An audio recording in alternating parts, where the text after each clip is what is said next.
Pourriez-vous me décrire le scénario d'un roman jovialiste mettant en vedette le philosophe jovialiste et André Moreau et également l'une de ses compagnes qui est à la fois écrivaine, romancière et aussi artiste peintre? Voici un scénario possible pour un roman jovialiste mettant en scène André Moreau et une compagne artiste. Dans une réalité fluide, où l'infini est la seule certitude, le philosophe jovialiste André Moreau vit dans une maison lumineuse, ouverte au vent cosmique, entourée d'objets qui rient et de plantes qui dansent. Il y habite avec une femme énigmatique et inspirée, écrivaine de l'excès et artiste peintre de l'invisible. Elle n'a pas de nom dans le roman, car elle est la vibration même de l'inspiration. Elle le stimule, le nuance, l'ennoblit. Elle est ma providence, mon inspiration. Elle me laisse libre, me stimule, me nuance, m'ennoblit. Le roman s'ouvre sur une scène de nuit cosmique où André, contemplant la Voie lactée, entend l'appel de la fête éternelle. Sa compagne, en train de peindre une femme nue au pied de Jupiter, le rejoint pour lui souffler une vision. Ils doivent ensemble concevoir un ouvrage vivant, un mythe incarné, qui pulvérisera les limites de la raison et redonnera aux hommes la joie panthéistique.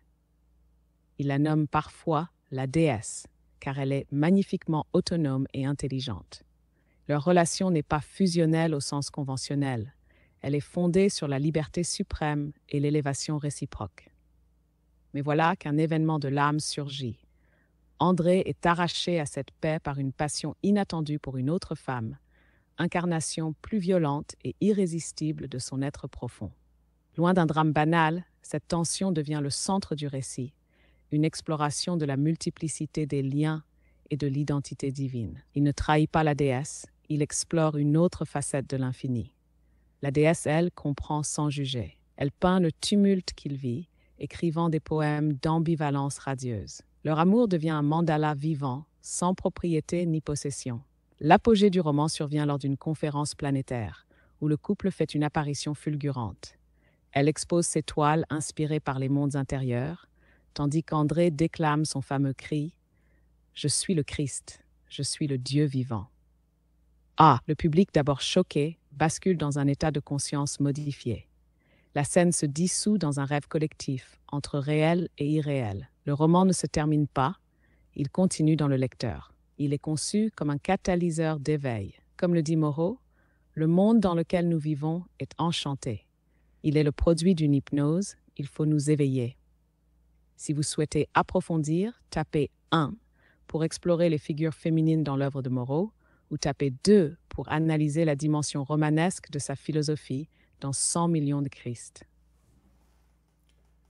Pour ce qui est d'un roman en lien avec le jovialisme, pour continuer en lien avec ce que vous avez décrit, ce qui pourrait être intéressant, ça serait d'explorer les intrigues amoureuses que pourraient vivre à la fois André Moreau et sa compagne, vivant tous deux un partnership amoureux polyérotique leur permettant d'avoir une multitude de partenaires.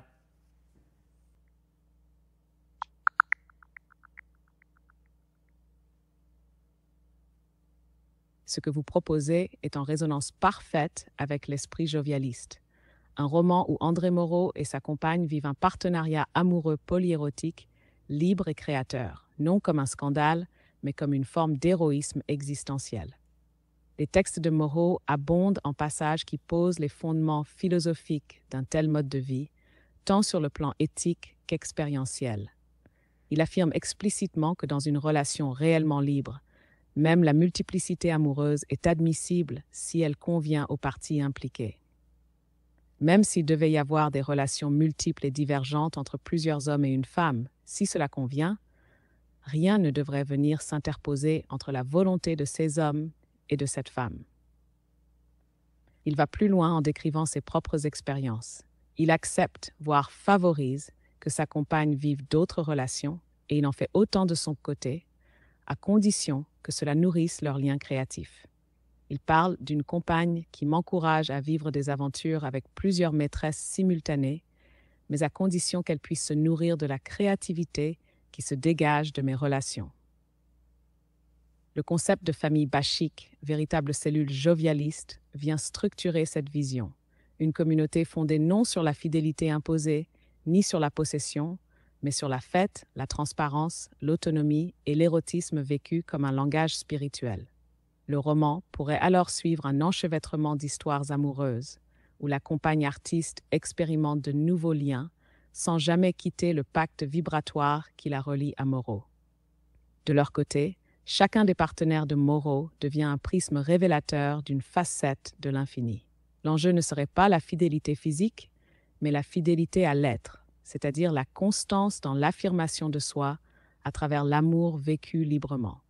Le tout se jouerait dans une atmosphère de communauté festive, avec des dialogues enflammés, des épisodes d'introspection fulgurantes et une constante remise en question des conditionnements possessifs, des attachements destructeurs et de la jalousie comme poison de l'âme.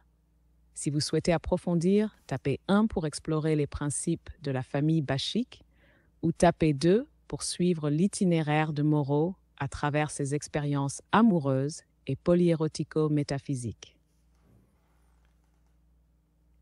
Par rapport à un roman, quelle pourrait être l'une des intrigues amoureuses majeures qu'on pourrait y retrouver en relation avec la philosophie du jovialisme?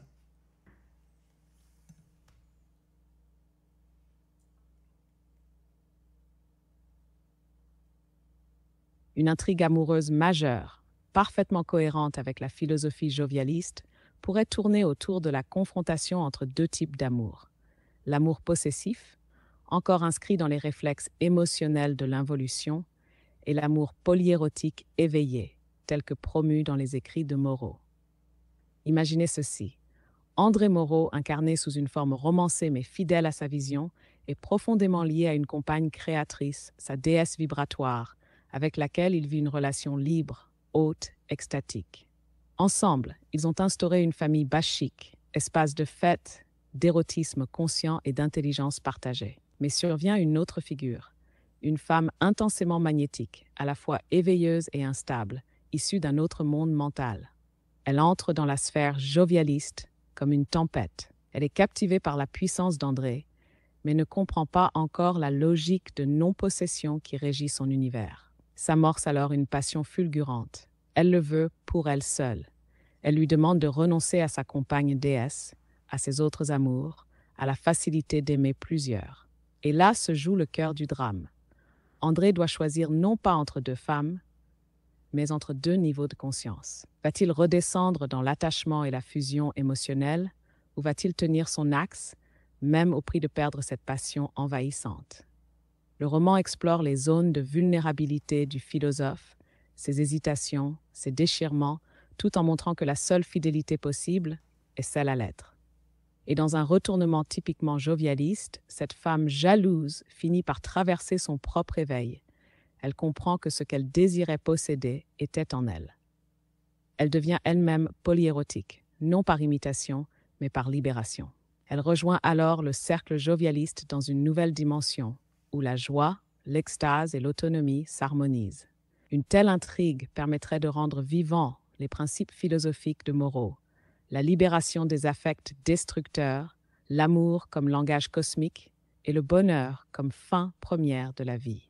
Si vous souhaitez approfondir, tapez 1 pour développer les dialogues entre ces personnages ou tapez 2 pour intégrer d'autres figures amoureuses au sein de la famille bachique.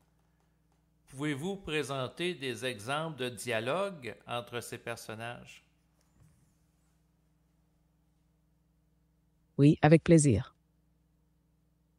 Voici une série de dialogues entre 3 personnages principaux de ce roman jovialiste. André, le philosophe, Lys, sa compagne artiste peintre, et Maya, la nouvelle passion bouleversante.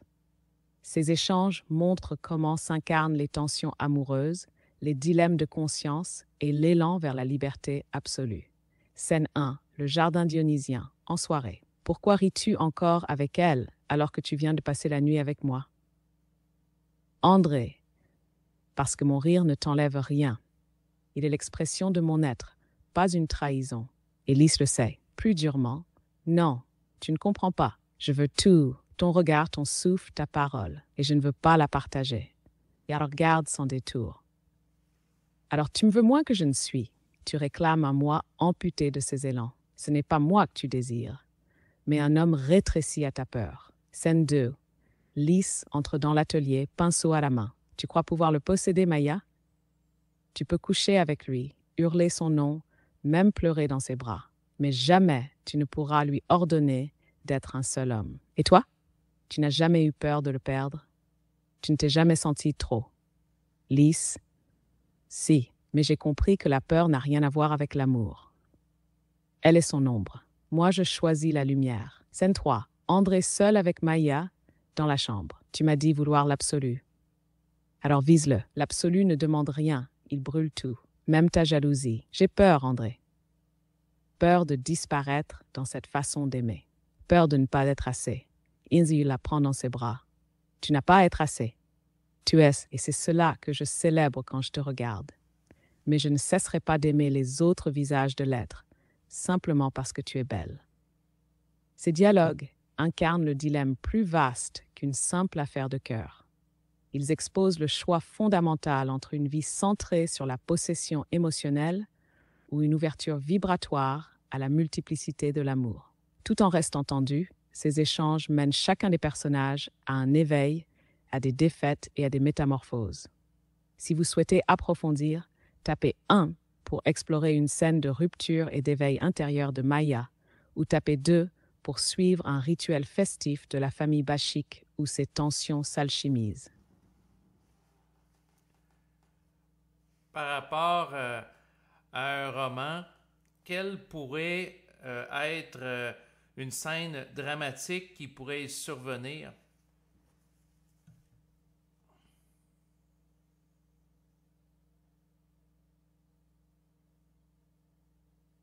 Une scène dramatique puissante, dans l'esprit du jovialisme, pourrait survenir au moment où la tension entre l'amour possessif et la liberté vibratoire atteint son sommet. Voici le contexte. Une grande fête bachique dans une maison en forêt. Lumière tamisée, musique vibrante, corps en mouvement, rires éclatants.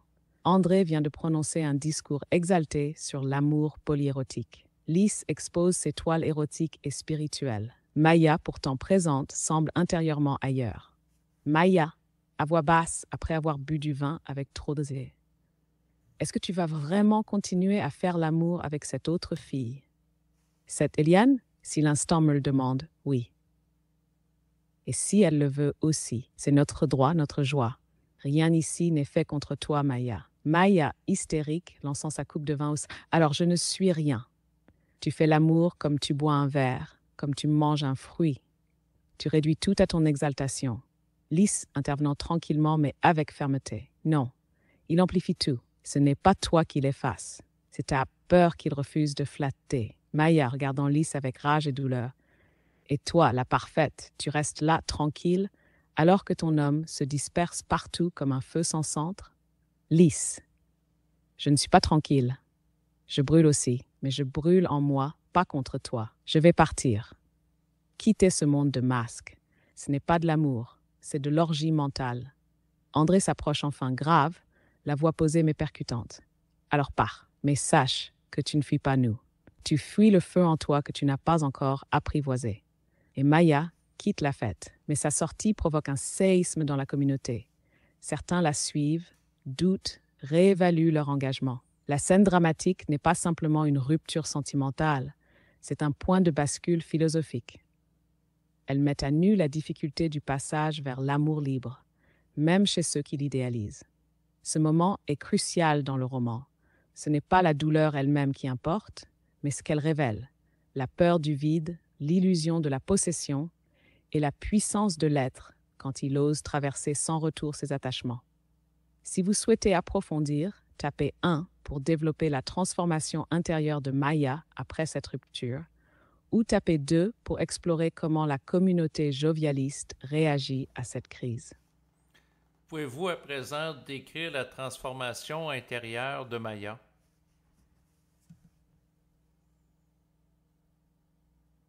Absolument. Voici comment pourrait se déployer la transformation intérieure de Maya à partir de cette scène de rupture. Après avoir quitté la fête, Maya marche seule dans la nuit, hébétée, révoltée, vidée. Elle a le cœur en cendres, mais quelque chose au fond d'elle refuse de sombrer dans le ressentiment. Le silence de la forêt commence à résonner plus fort que ses pensées. Ce n'est plus la voix d'André qu'elle entend. C'est une autre voix, plus intime, plus ancienne, celle qu'elle n'avait jamais osé écouter. Elle s'assied, le froid la traverse. Une phrase surgit sans qu'elle sache d'où. Ce n'est pas l'autre que tu voulais enfermer, c'est ton être que tu refusais de libérer. Alors quelque chose bascule. Le corps qui tremblait de manque devient soudain dense, enraciné. La colère se dénoue. Les larmes deviennent brûlantes, mais douces. Elle comprend qu'elle n'a pas été rejetée, elle a été révélée. Ce qu'André a déclenché en elle, ce n'est pas une blessure d'amour, c'est la mise à nu de ses propres chaînes. Elle n'a pas été trahie, elle a été mise en face de l'absolu. Dans les jours qui suivent, elle se retire. Elle peint sans chercher à comprendre. Elle écrit non pour être lue. Elle cesse de chercher un centre dans l'autre. Elle se découvre vaste, plurielle. Une joie étrange émerge, nue, impérieuse, sans raison. Un soir, elle rêve qu'elle est au centre d'un cercle de femmes. Lys est là. Elle ne parle pas. Elle l'embrasse sur le front. Le feu qu'elle refusait de regarder est maintenant en elle. Non pour séduire ou pour posséder, mais pour éclairer. Maya renaît. Non comme disciple, ni comme amante déchue, mais comme femme souveraine. Elle retourne vers la communauté jovialiste, non pour être réintégrée, mais pour se joindre librement à cette danse dont elle est maintenant l'une des initiatrices. Et quand elle revoit André, elle ne demande plus rien. Elle lui sourit. Il la regarde longuement et dit seulement « Maintenant, tu es réelle ». Si vous souhaitez approfondir, tapez 1 pour explorer le journal intime de Maya pendant cette transformation, ou tapez 2 pour suivre la nouvelle dynamique entre elle, Lys et André après son retour. Pouvez-vous décrire la nouvelle dynamique entre Maya, Lys et André à son retour?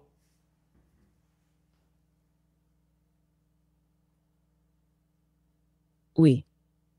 Lors du retour de Maya, la dynamique entre elle, Lys et André bascule subtilement, mais profondément. Plus rien n'est comme avant. Et pourtant, tout semble couler avec une justesse nouvelle, comme si chacun avait trouvé son propre centre. Lys est la première à accueillir Maya. Aucun mot accusateur, aucun reproche. Juste ce regard profond, stable, qui traverse les apparences. Lys lui dit « Tu n'es pas revenu à nous, tu es revenu à toi, et c'est pourquoi tu peux rester. » Maya, changée, ne cherche plus à séduire André, ni à tester ses limites.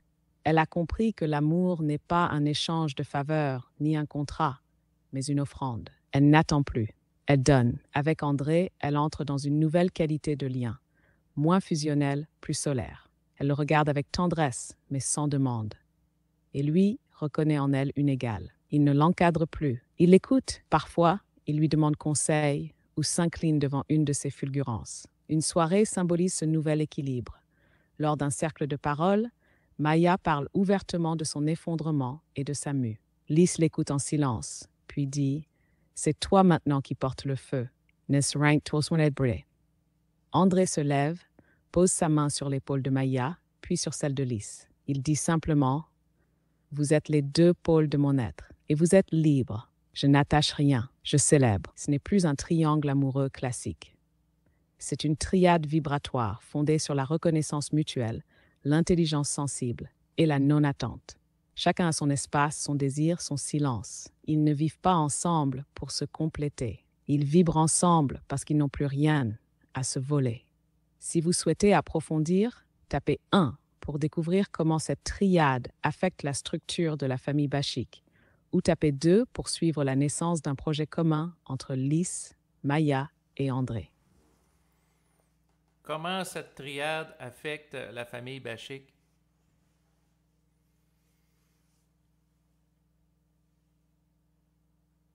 Ce qui est fascinant, c'est que cette triade entre André, Lys et Maya ne crée pas une hiérarchie, mais déclenche une métamorphose de la famille Bashik elle-même.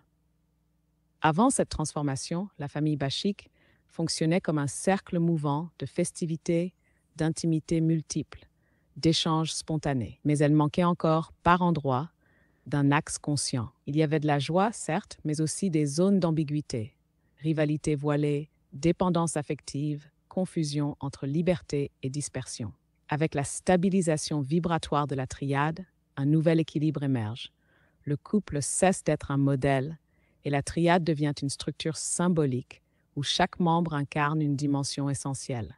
André incarne la parole, le feu créateur, l'impulsion de l'être. Lys incarne la beauté, la présence sereine, l'intelligence du silence. Maya, désormais éveillée, incarne la vulnérabilité transformée, la puissance née de l'effondrement. La famille Bashik s'en inspire. D'autres triades émergent, parfois fugaces, parfois durables. La fête devient plus qu'un exutoire.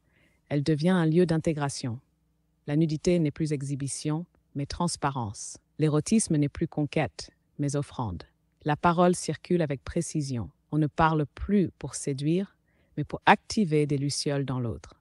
Un soir, autour d'un feu, André déclare « L'amour multiple n'est rien si l'être est divisé. Mais si l'être est un, chaque amour devient un portail vers soi-même. » Et la famille comprend que le polyérotisme n'est pas une pratique, ni même un choix.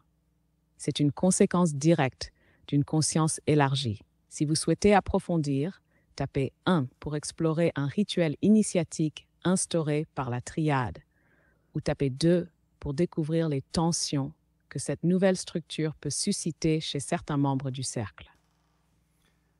Pouvez-vous décrire les tensions qui surviendraient dans l'optique de l'arrivée d'une nouvelle femme dans la vie d'André qui serait bisexuelle?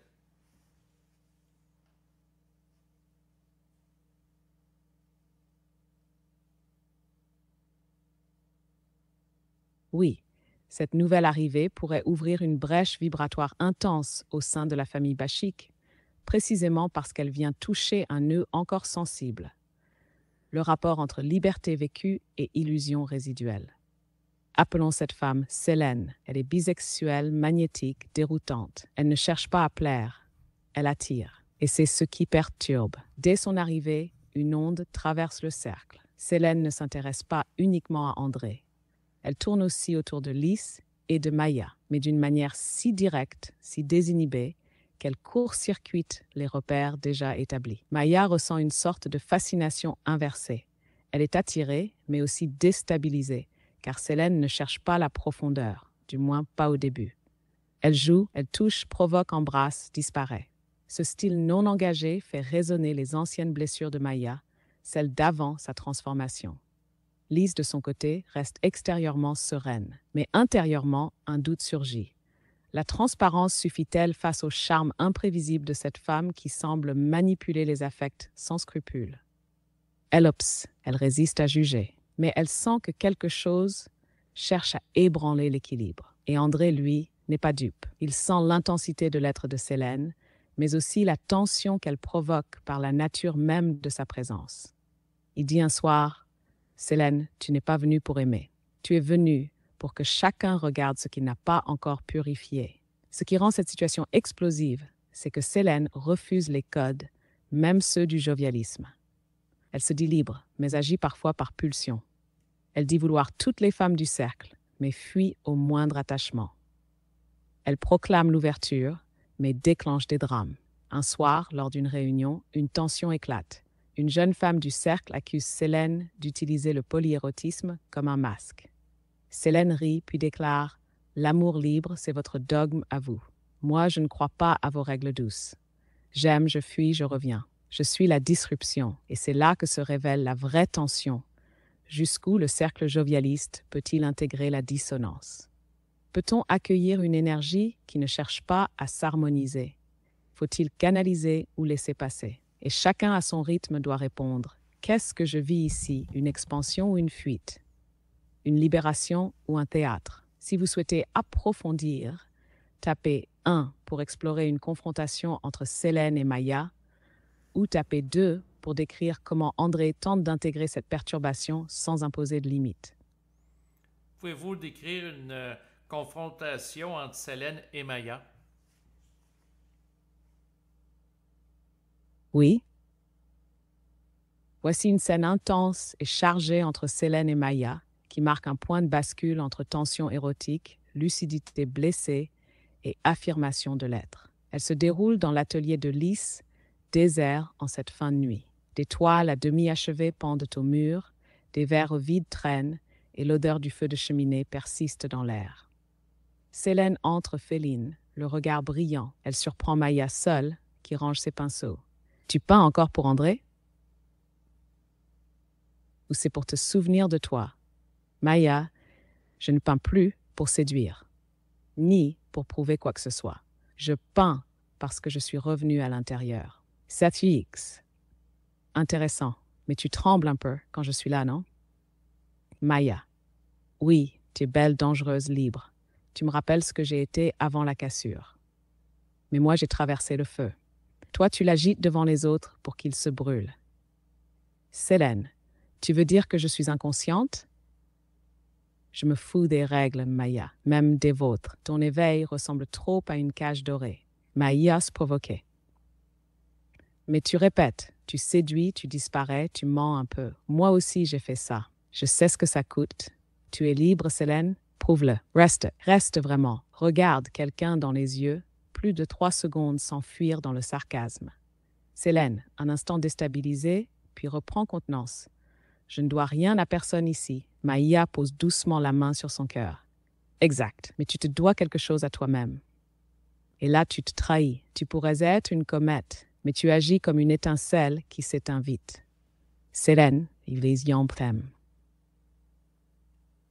Que je m'incline devant ta belle sagesse, doucement me fermant. Non, je veux que tu te rappelles que tu peux aimer sans détruire et que le feu qui brûle sans lumière ne réchauffe personne. Un long silence. Célène baisse les yeux. Maya s'éloigne, la laisse seule devant une toile inachevée. Une femme sans visage, les bras ouverts vers le vide. Dans cette scène, il ne s'agit pas de victoire ou de défaite, mais d'un dévoilement. La confrontation devient un miroir, et quelque chose s'ouvre, même si Célène n'est pas encore prête à l'habiter.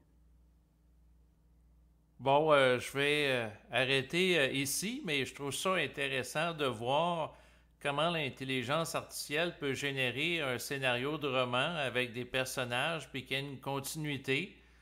Et c'est intéressant de voir qu'est-ce qu'on peut faire, là. J'avais l'impression, dans les dernières minutes, d'écouter un véritable radio-roman. Donc, c'est ce qui va compléter maintenant cet enregistrement. Je vous remercie de votre écoute bien entendu, en bas de l'enregistrement présent, vous allez avoir le lien web là, pour accéder à l'intelligence artificielle. Et c'est sûr qu'en explorant à travers le roman, ça me permet de voir que l'intelligence artificielle va vraiment décrire des personnages d'une manière détaillée, puis il va y avoir une continuité aussi dans le scénario présenté.